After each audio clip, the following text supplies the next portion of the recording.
West ইন্ডিজের কাছে white wash হয়ে ম্যাচ শেষে হতাশা প্রকাশ করলেন লিটন দাস।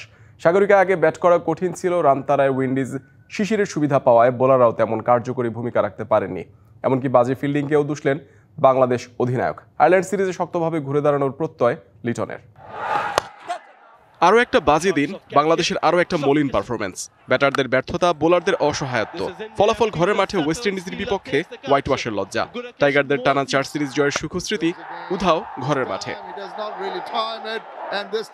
120 বলের মধ্যে 52টা ডট, 68 বলে বাংলাদেশের সংগ্রহ 151, যেখানে তানজিদ একাই করেছেন 89।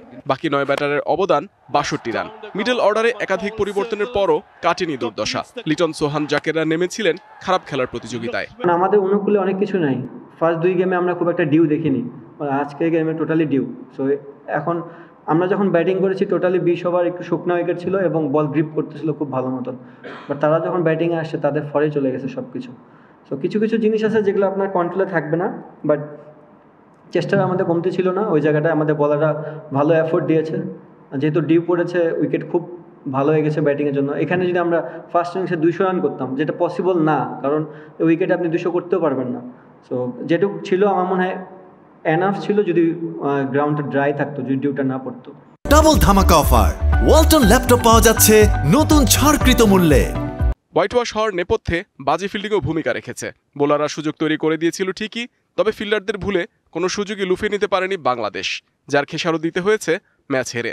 সামটাইমস প্লেয়ারদেরও রেস্টের দরকার আছে, কারণ আপনি যখন কন্টিনিউ বেসিসে ক্রিকেট খেলবেন এবং অনেক কিছু আপনার অনুকূলে যাবে না, তখন এই প্লেয়ারগুলো যদি ব্রেক পায়, যেমন এখন আমার মনে হয়, আই হোপ যে আমাদের T20 সিরিজটা শেষ, এখন অ্যাটলিস্ট মিনিমাম প্লেয়াররা 10 দিনের মতন ব্রেক পাবে নিজেকে রিস্টার্ট করার জন্য।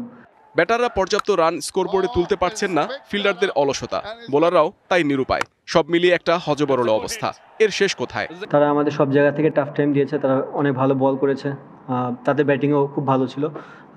অবভিয়াসলি আপনি যখন কন্টিনিউ বেসিসে রান করবেন না, চিন্তার কোনো বিষয় না, বিকজ এখানে যারা ক্রিকেট খেলে তারা প্রুভেন, অনেকদিন ধরেই খেলে আসতেছে। সামটাইমস 2-1টা সিরিজ এমন যেতে পারে। বিশ্বকাপের আগে স্পষ্ট হলো বাংলাদেশের দুর্বলতা। এমন ব্যাটিং লাইন আপ নিয়ে ভালো খেলার স্বপ্ন দেখাও অপরাধ। সংকট সমাধানে শিগগিরই ভাবতে হবে বিসিবিকে। Mohammad Nazim, DBC sports desk.